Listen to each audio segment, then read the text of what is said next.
The real importance of this particular site with the Arkwright's Mill is that a lot of brand new and cutting edge technology was actually employed into it. At that time, factories or textile mills were at their very beginnings. I mean, Arkwright himself had invented them, if you like, and this was one of the first. At that time, though, all mills were driven by water. That was the only source of power that was available to power factories such as this. But here, Arkwright experimented with something very special, and that was steam power.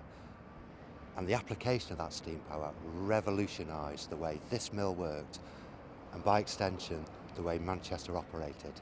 And essentially, it converted Manchester from what was really a town for merchants who traded cloth to the manufacturing centre of the world in terms of its textile production.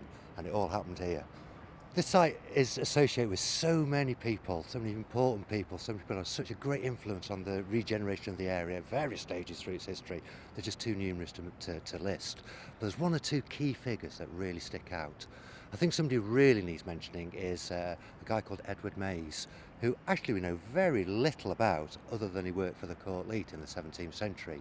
But when he died in 1621, he bequeathed a big amount of land right on the other side of Mill Lane, or Miller Street as it is known today, for charitable purposes. One of the repercussions from that actually was that there was a covenant on his deeds that didn't allow any building on the land. And so the site of the new square was never actually built on until that was addressed in the 1790s.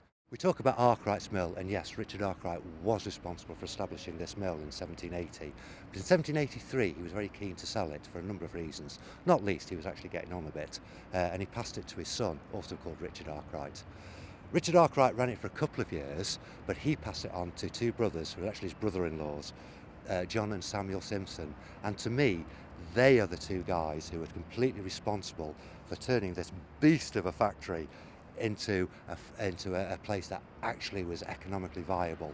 We're right on the verge of this really exciting regeneration once again, with this flagship building behind us.